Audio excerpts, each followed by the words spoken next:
Jeg husker onker ting morgen her. Eller nå i dag klokkan 12. Leierdagur.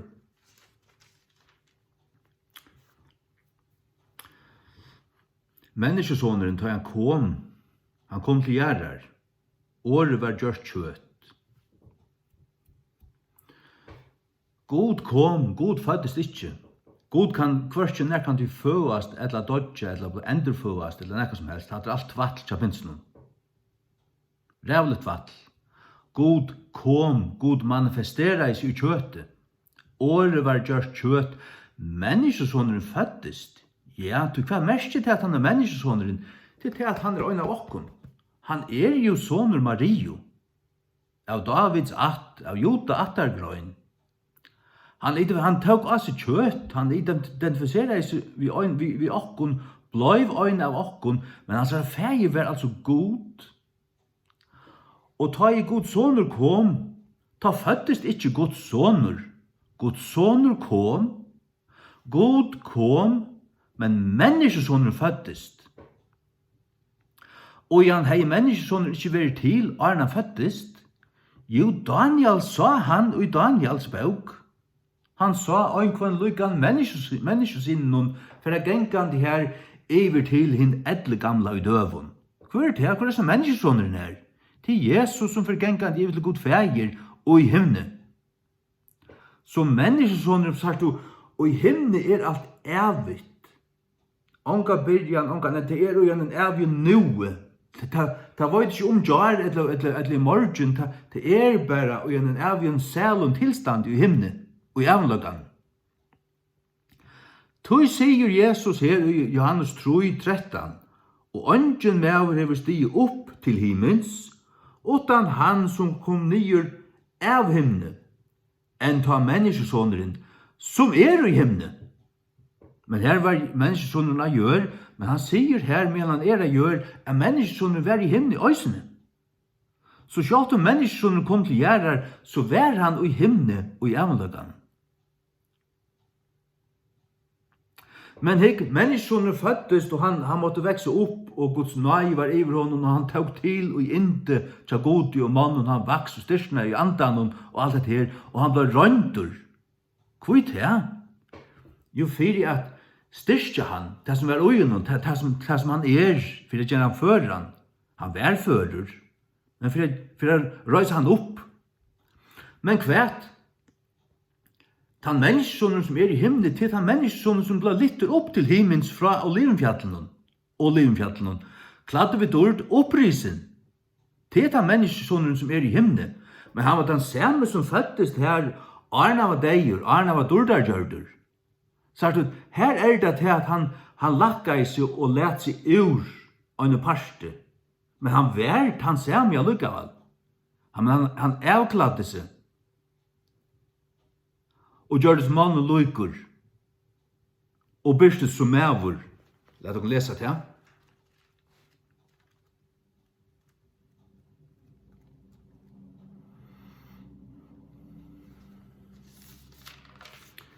Filippe brevet 2:5, let jeg henda hoa være uitekkun som òsne være Kristi Jesus.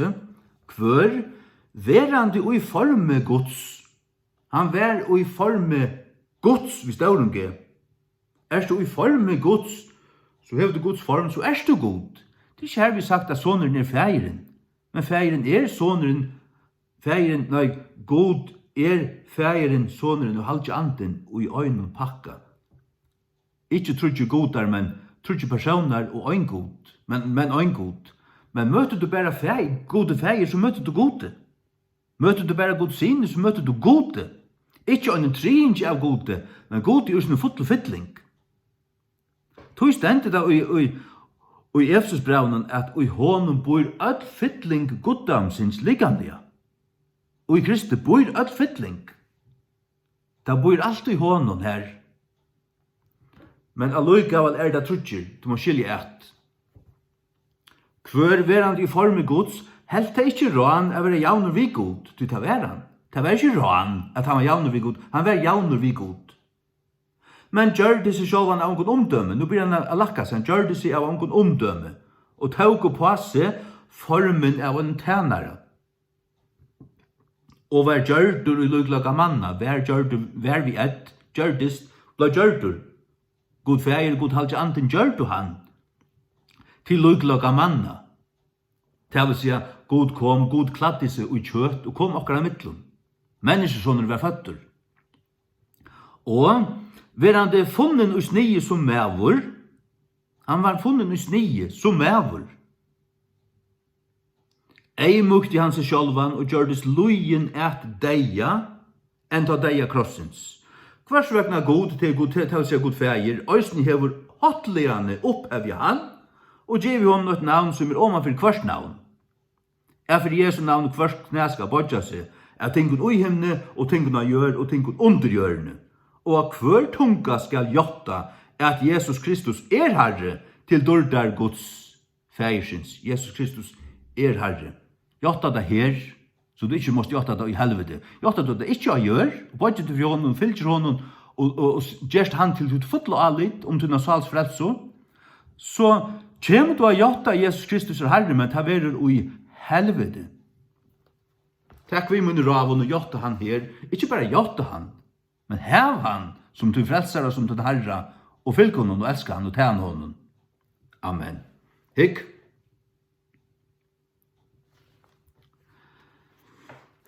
Jeg kan fra til Daniel.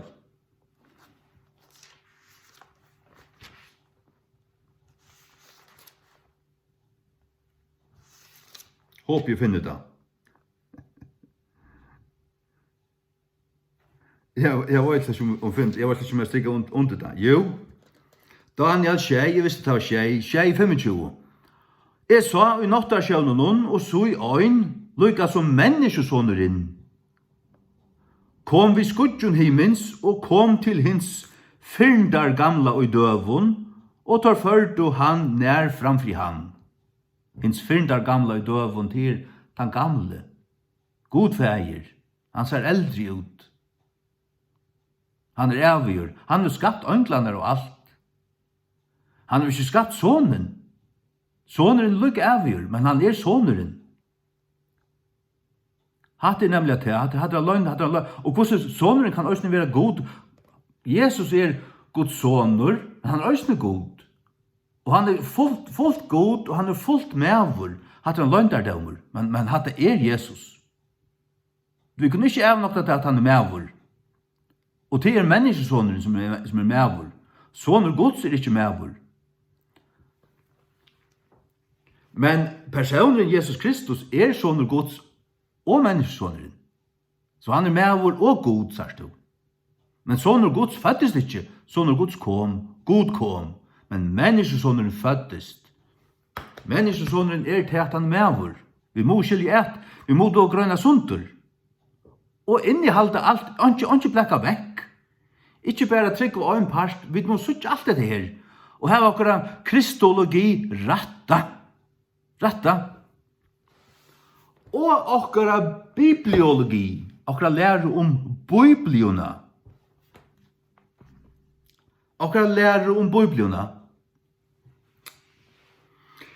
Jesaja skriver om bøkharrans. Så du, ofta det, som regel Mosebøken og alt her. Og man heldur til at bøker, ikke bare bøkerutler, men bøker har vi brukt der også lengt av døgnet. Tog man hei plater, man hei kåparplater, og det kunne gjerast hål og køyrast inn i en bøk, og være en binte. Og kunne du til, så kunne du også gjøre det søyer av skinne og papyrus, og gjøre det bøker. Man har funnet etter gamle bøker. Det prøves ikke endelig å være bøkerutler. Men her til Jesaja 4:16 stender nekka sérstakt. Søkje tid ur bøkharrans, the book of the Lord, og lese. Sier du, god for å få en bøk, ikke bare bøk Jesaja-profet, men bøk Herrans. Ikke bare tog bøkene, Mosebøkene, Josua-bøk, kongabøkene, men bøk Herrans. Hvorfor bøket her? Hun var ikke samlet her, og tja jøden hun høtte der bare at vårt høtte stativ i synagogen, her lå bøka ruttlenar, så her tog der, hon var fingen til å bøk Jesaja profet, så han fann steg her skrivas det, og stender om Jesus, til han les Jesaja 1 og i Lukas 4. Og han sier, hette skrift og det ikke ut for øynetikkere. Men her det bøk herrans. Hette profeterer om til at Guds ord skulle samlas til øyna bøk, og det skulle være at han evige, endelige bøkjen, the book of the Lord. Hever herrans bøk, når kan du være samla? Var han given som øyn bøk av hebraiskun eller griskun? Aldrin. Og her hever du bare et hev av utgaven og av mismunande åringen og åraljaven og imsermoner. Men så kommer vi frem til 1611, og det kommer en avvis bøk ut som hever standard søjane. Standard bøk for hva Guds år sier. For ætletom tryggvand i ætlem Vestrøymnen. Ja, til andar som ikke tåler det, til folk som fylgja tar med andre som ikke tåler det, og som taler tar år, og som og i fellan, jeg har godt noe sagt. Limer ut i fellan, jeg har godt noe sagt, og tar spudje ut satans år, for at dreja ut trovire undan Guds år.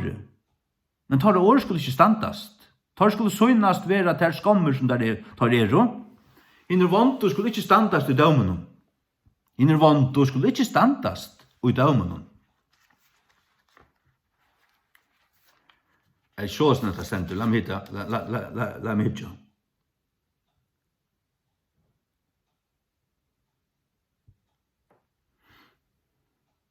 Ja, Salmur 8:4-5. Hinner av godlig ikke så, men en så dumpan som vinteren reker bostor.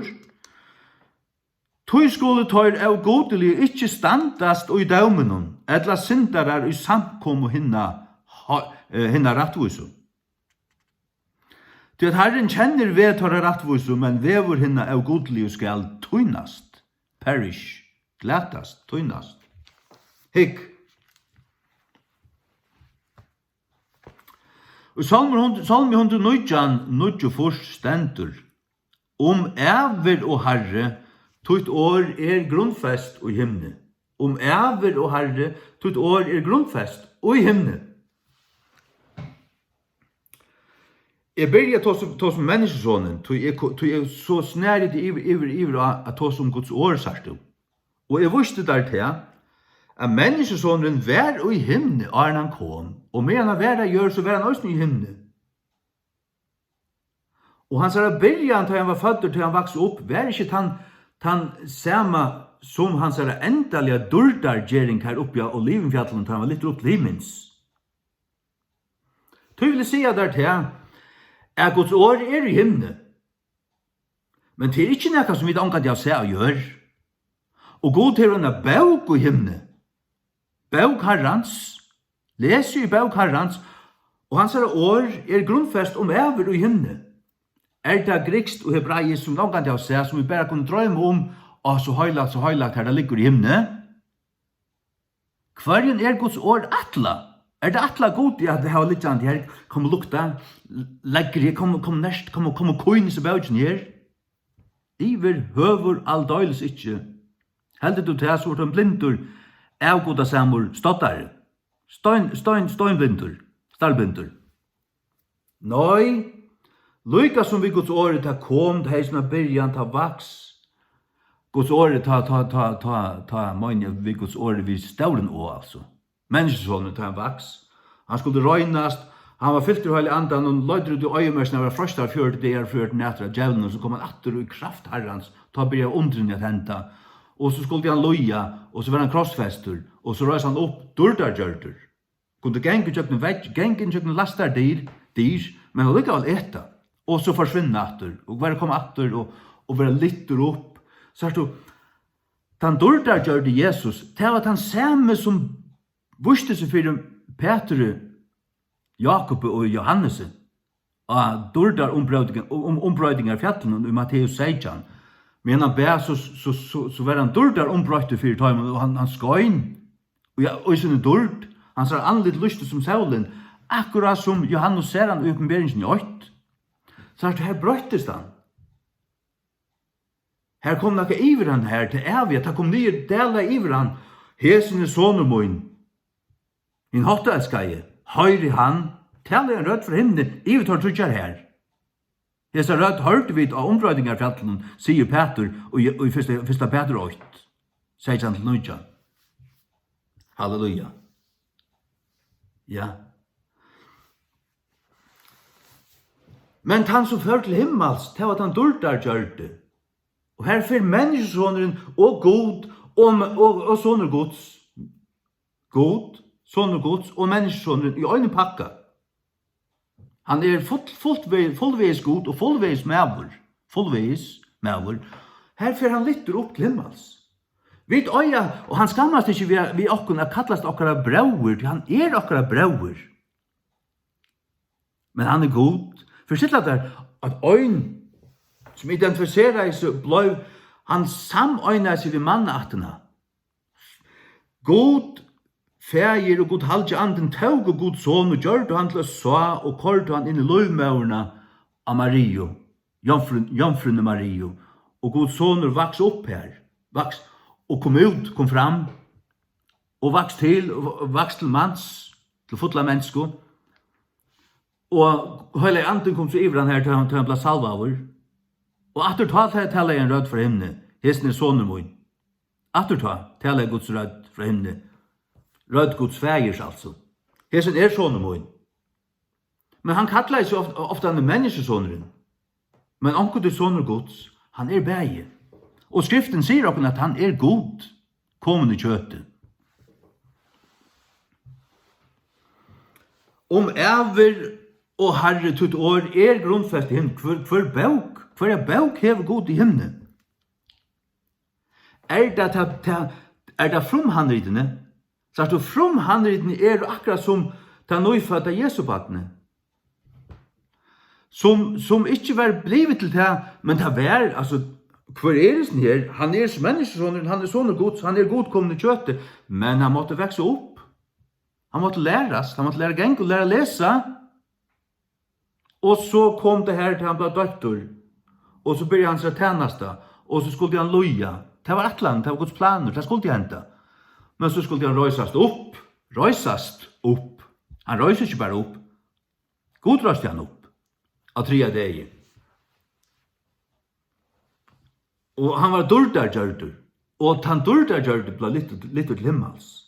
Sagt du, han er tan duldargjørdur i himmel, han fullmødde, han fullrønte, han fulltikne,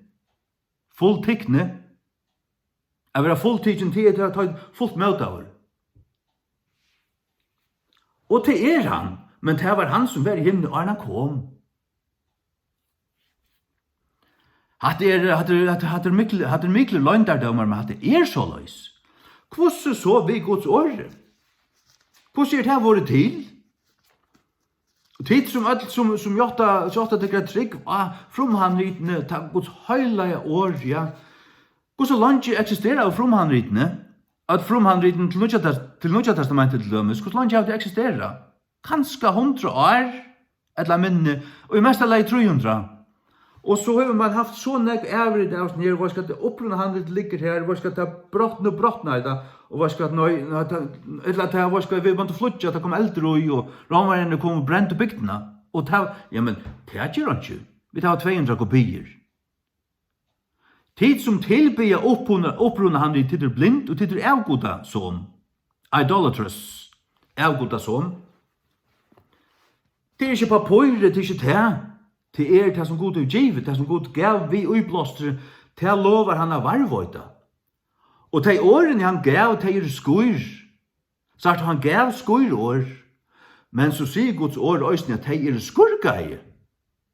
Det vil si at de var skur, tjattene av dem, essenseren, det som de sier, er om Gud, og det er sannløyde, og det er givet av Gud, men Gud etleide, han rønnside, han spjatte det her, og det var en spjæing, men så for en fin rønsan og fin grøying og en edling av sånn her, som God brukte menn til å gjøre under reformasjonene.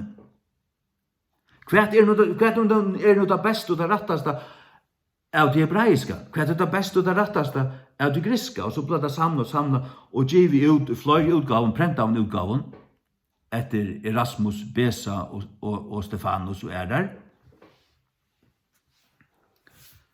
Og så ble det tøyt. Det ble tøyt til tøkst, polst, frankst, hollengst, dankst, norsk, ustlengst og engst. Engelske utgaven ble så tøyt der her i 1500-tallet, blubb, inntil den kjente engelske utgaven kom i 1611. Den kjente. Og hon steg i søgjane, og stendur som, så du først og øynkvann seriøsan, ordelig, gauan, virkjentan, sibundan, eller at det var ordelig bibelskola i Amerika, eller England, eller hver som helst, så vil det sagt, vi bruker King James-bibelene. Jeg vet om nekvaslukka skolar, enn tøy det kommer ikke annet på tal, vi bruker øyne bibel og til King James, det the real Bible.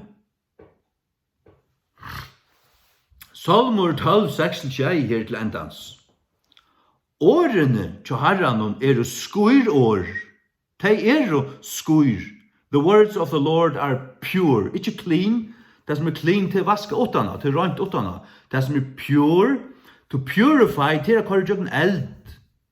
Det at det rønt, så du, om det så kløvd i helt, så det hyggelig på tjattnene, så det rønt innan og åttan.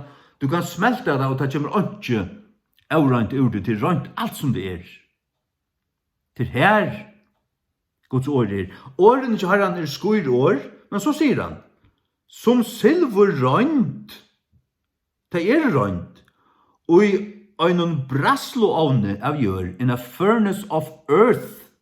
Earth altså malt til gjøren. Det given fra himne, av gode, djøgnen som profeter, skriva i nyer, og det som høtte og et ævrig til høtte Guds ord, det kunne ikke lese det. Men årene, og de givne årene var skuir, men de øysene skurka i. Hvordan kan det som skurst være skurka møyra? Spyr ikke med. Hvordan kunne sånne Guds som føttes her må veksa og tekka til og nøy tja god og hvordan skulle han salvast? Var han ikke andre personer til jøntene? Var han ikke god sjálfur? Jo. Men han ikke andre måtte hjelpe honom. Han øyter, Messias merker hin salva i Guds, hin salva i Herrans. Messiah. Messi merker hin salva i, og IAH så et navn til gode. Det stender Salmen, Salmen 8. Ja, J-A-H. Messiah. Hin salva i Herrans, hin salva i ja. Som silver rønt i en braslo ovni av gjør, skurka i seg ferir. Ja, men det skuir. Ja. Men det som skurst, du kan godt heva silver, og du kan skurka det.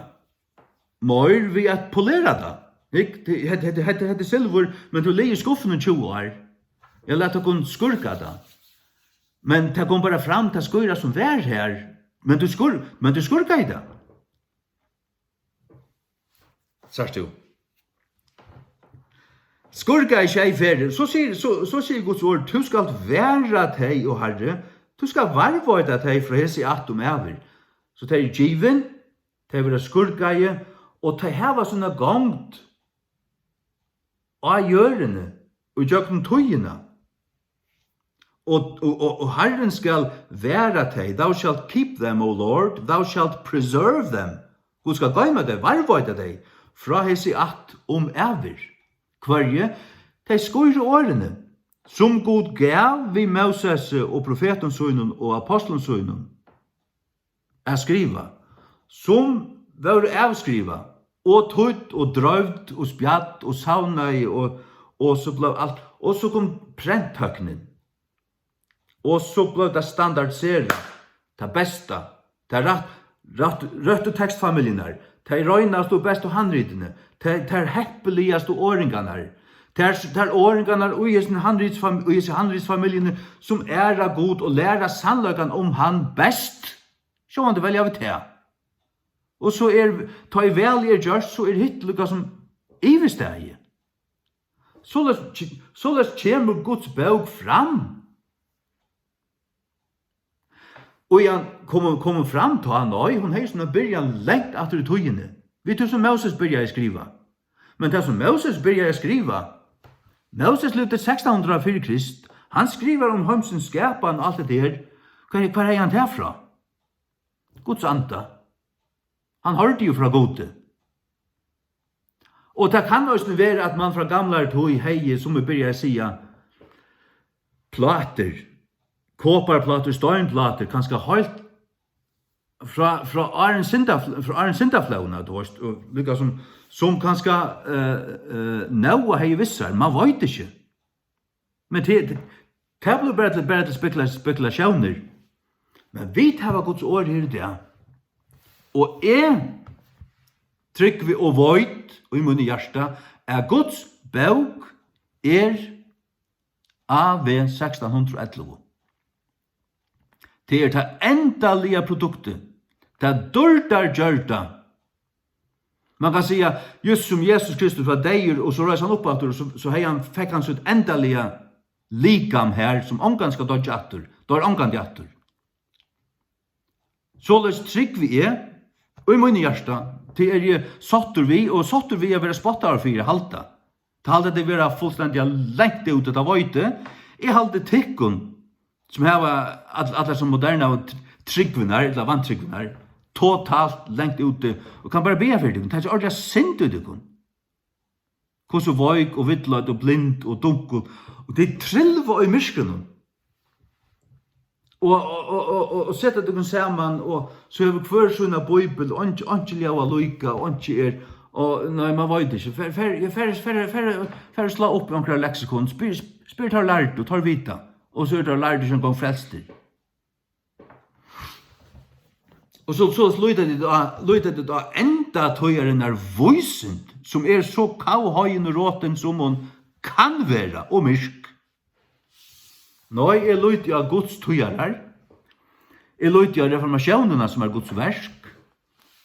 Og engst føddes fram her som altså, King James engst moderne engst. Det løytende lite av middelalderengskun, eller klassiskun engskun her.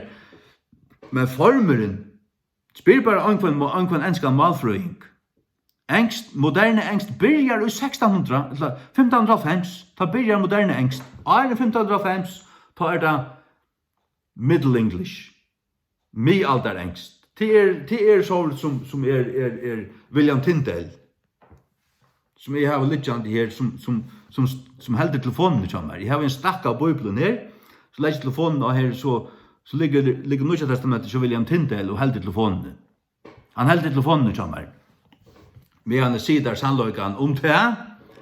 Guds år om æver grunnfest i himmelen, og til ikke byrjanen, til ikke fromhandriten blir samlet opp her, og god til en stakk av papyrus her på en tale. Kan jeg få øyt? Kan jeg kjøpe øyt? Humpukt vatl. Til årene, til ikke papyre. Det ikke fromhandritene. Det ikke fromhandritene.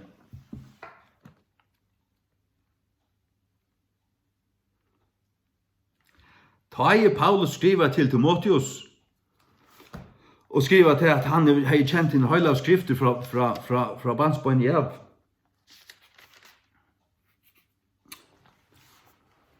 Så har han skriften her, og i synagogen her som han gikk, og det var skriften. Hikk. Så er det Timotheus 3:15. Men halt du fram og ta tingene som du har lært, og våren sannfører vitande av hverjum du har lært deg.